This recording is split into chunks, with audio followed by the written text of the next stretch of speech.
Welcome to the Dragon's Library, your source for games, movies, shows, and more.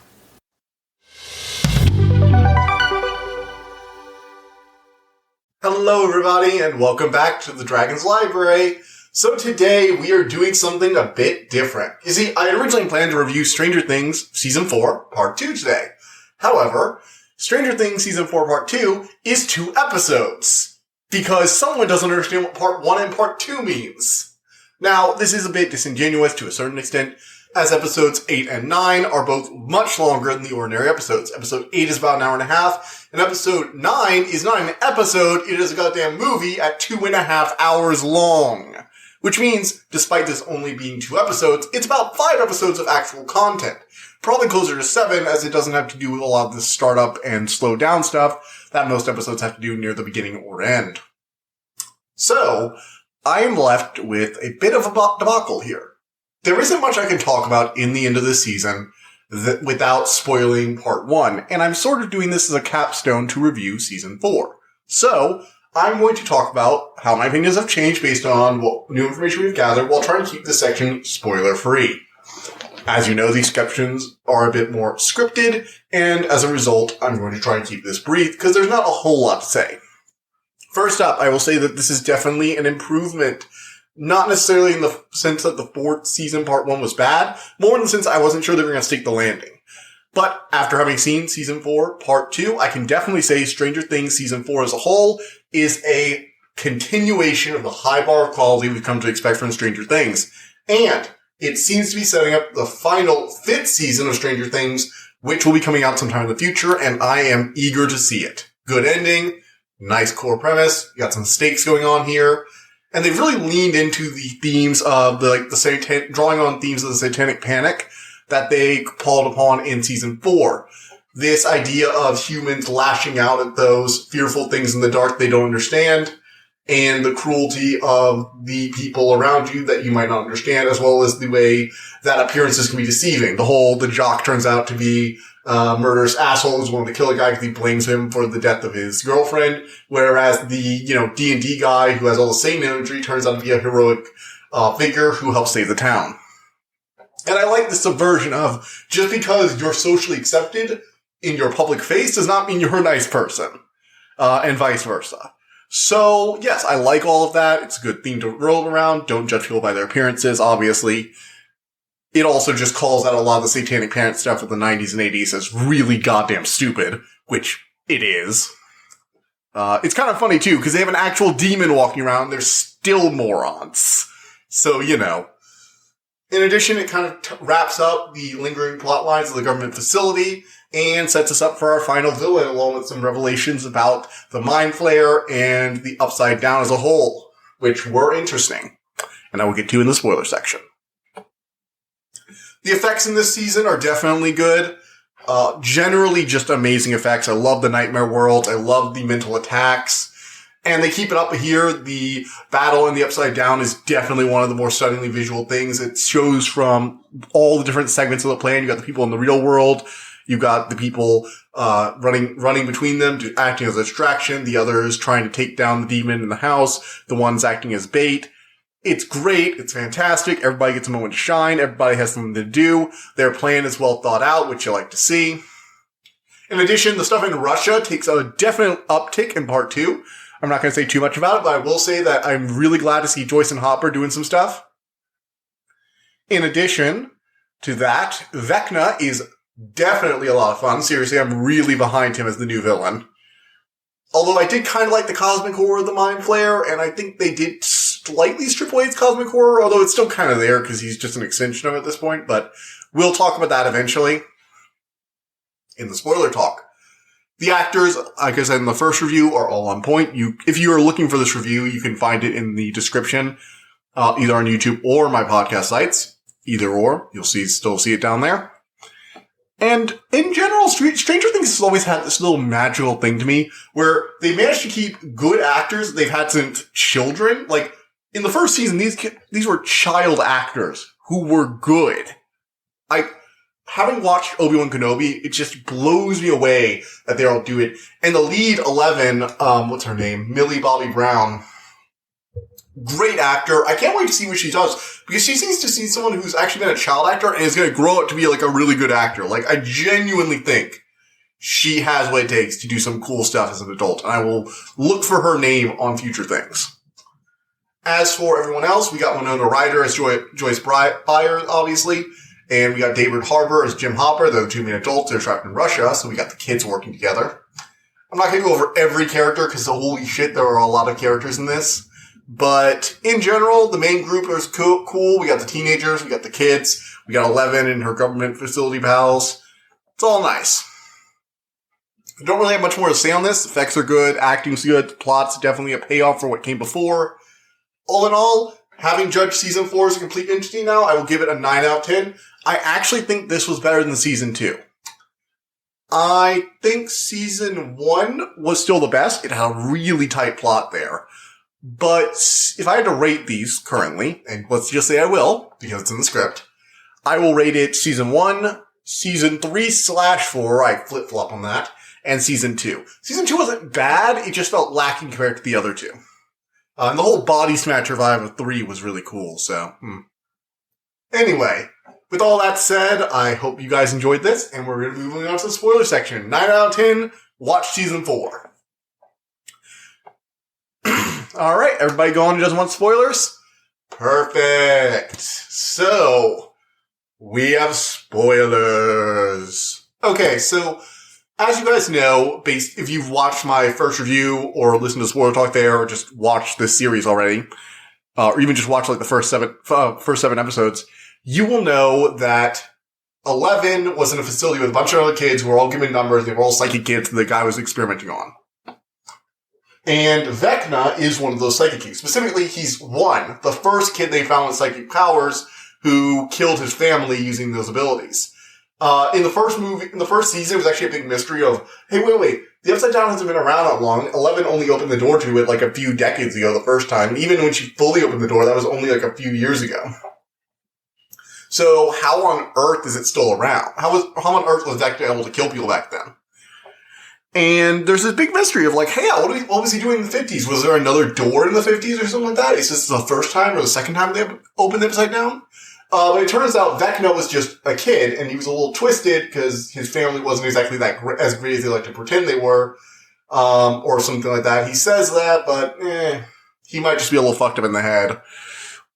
Anyway, he got really creepy obsessed and ended up murdering his whole family with his psychic powers after tricking them into thinking they were haunted. In doing so, though, he overtaxed himself, and the government guys found him. After that, they started scooping up other kids with psychic abilities, using him as a sort of lightning rod. And he found a common soul in 11. When he schedules a breakout and slaughters all the other kids, he tells 11 that she's the most powerful of them, and she was the only one who really mattered. The others were just prey. 11 kicks his ass and throws him to a wall, which caused the other facility people to worry that she'd gone off the deep end and done all the murdering until they checked the security tapes. However, it did lead to her being restrained because, she's clearly powerful enough to rip a hole into another reality. Which, kind of hard for them to keep her contained. Which eventually leads to the first part of Season 1 and the whole thing with them keeping the Demogorgon locked up in the basement. All in all, a good backstory, nice setup, and it sets up Vecna as one. When he got blasted through, he got corrupted by this other reality, and eventually became a part of the Mind Flayer, acting as sort of its, captain or lieutenant. He's breaking into the main world in order to create portals, which he'll eventually be able to fuse together into a massive tear that will turn the entire town of Hawkins, Indiana, into essentially a giant, open, gaping wound in reality. Which, really cool. Like it. This actually happens near the end. See, they managed the last victim. He needs 4 victims to do it. And the kids realize that even if they can save Max, that he's already killed 3 people. He only needs to kill 1 more, so it's not going to be that hard for him to finish his job. So they decide to use Max as bait while teams in the real and Upside Down worlds attack him from both ends. With Dustin and the D&D guy, what's his name? Forget his name on the top of my head. But they basically go off and try and attack him. They're going to distract the bats, which act as secondary eyes for the Mind Flayer's, hive mind network. And then the teenagers are going to go up there with some shotguns and blast him in the chest with Molotovs and shotguns and all that stuff they got from the discount army store. So yeah, pretty cool. Nice job. Great there. We also get the psycho, basketball player who's trying to kill the D&D guy and thinks there's some kind of cult worshipping these demons.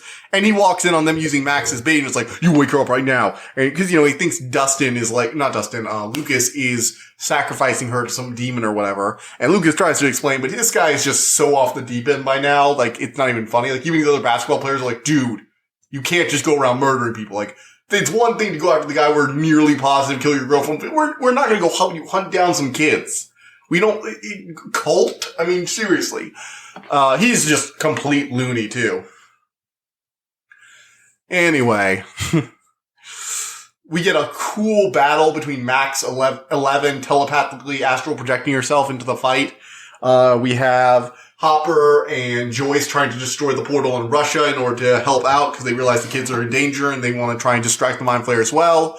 We have the teenagers going in to fight the demon in his home turf because the whole thing is he's like 11. So when he astrally projects himself into people's dreams to like break their bones and shatter their minds and stuff, he's sort of powerless in his normal body. The problem is his normal body's in the Upside Down, which is heavily defended by all sorts of monsters. All in all, interesting setup. Really like it.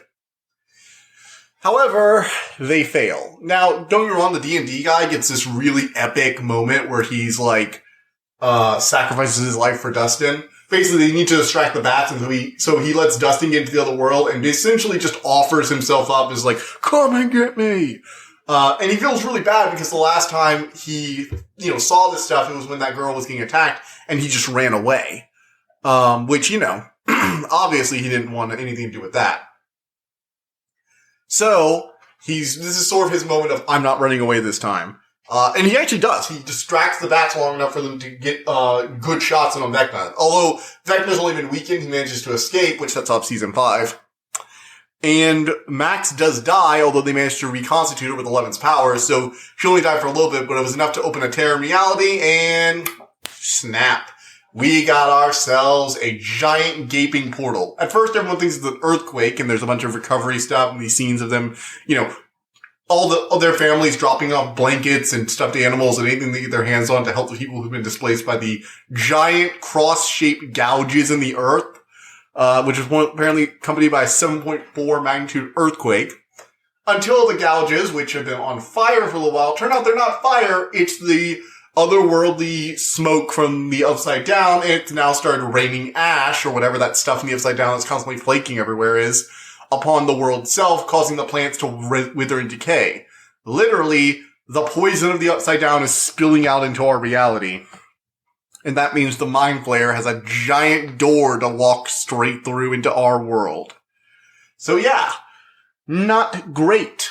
In addition, the military is after the kids because they killed the faction of the military that was working on the experiments, and they blamed 11 for the murders. So they don't even have their government assistance anymore, which kind of sucks. Unless that asshole general who couldn't understand that 11 wasn't killing people all across the country. It was freaking another reality monster from, the other reality, which they've clearly documented. They have documentation of monsters coming through from that reality and killing people. I'm sorry, Mr. General. It's not 11 who's lost her powers. It's the goddamn Mind Flayer and his new general. That guy just really annoyed me because all the characters, all the military people who work for 11's quote unquote father keep telling him it's not 11, man. It's not 11. We've been tasked to protect her because she's the only weapon we have. And he's just like, of course it's her. It has to be her. He's just being the dumb military guy, which is kind of sad because they try and give almost all the characters a sort of nuance, but this guy is just so boring. He's just a roadblock to prevent 11 from going home and solving the problem, honestly. He's dumb. I wish he weren't in this movie. He's kind of this show, he kind of sucks. Also, he cannot read the goddamn room. It's just pathetic. Anyhow, all that aside, yeah, this is a pretty good season. I really enjoyed it. Like I said, it's tied with season 3 for my second favorite season. I don't think anything could top season 1. Season 1 was just such a phenomenon, And it had this air of mystery, this show, even though the show has kept it, they had the mystery about Vecna/1, that's still really, really good. It's Henry Creel /1/Vecna. They even called him exactly that in the show. The whole thing with his dad, who's still haunted by the cruelty of his son and believing it was some vengeful demon that killed his family, and that he saved his son even though his son nearly killed him, is kind of twisted and dark, and I really like the twist there. Like, if you looked closely, you could have figured it out. I guessed that the kid was psychic, but I still thought that maybe he was, like, calling the Upside Down or something like that. No, he was freaking murdering them all. Oh. It's just, beautiful. When this show wants to, it can really give off those horror vibes. And you forget that about the first season. The first season was a horror show. You had this monster picking people off from a distance. And 11 only barely beat at the end with psychic powers. The first season was this really close engagement, and Vecna returns to that horror. The way he dives into people's minds, there's no escape. He just haunts you, following you until finally you break, and then your arms shatter, and your jaw bends. And it's just, yeah, he's scary. He's a scary villain. He's a freaking little psychopath who got psychic powers, grew up into a monster who slaughtered a bunch of kids, and is now merged with some eldritch abomination from another reality. He's terrifying. And he has the power to back it up. So yeah, mad respect to the guy playing Vecna. Really good job. All in all, cool season. Cool ideas. Fun, weird premises, and a cool, odd 80s setting tinged with Cold War paranoia that's somehow come around to being relevant again. Russia, you can never just not be evil, can you? Is it a requirement that Russian leaders eventually have to gravitate towards being evil again? Like, it's a bummer, but, like, it feels like that's just the universal constant now. Ah, well. Anyway. That's about it. So this review is a bit shorter than normal. I basically said all I really wanted to say about this in the first review, so go ahead and check that out if you haven't already. I hope you guys enjoy the next review. That's going to be over the Quarry, and then after that we will be doing Ordinary Monsters, so game and a book. Oh, also, thank you if you are listening to this on YouTube for my newest subscriber. No Life, No Game, thank you for subscribing. I just got that in a few hours ago, and it really brightened up my day, so thank you for that. If you want to get your name called out in one of these reviews, well, try and subscribe. Don't say that often, but hey, it'd be nice. So, yeah. See you guys next time. Bye! I hope you enjoyed listening to this episode, and thank you for listening to The Dragon's Library.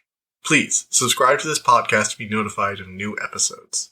The Dragon's Library releases new episodes Tuesday and Friday each week, and you can follow us on Twitter at dragon_library2. If you want to suggest an episode topic, my email is in the description below. And as always, thank you so much for all your support.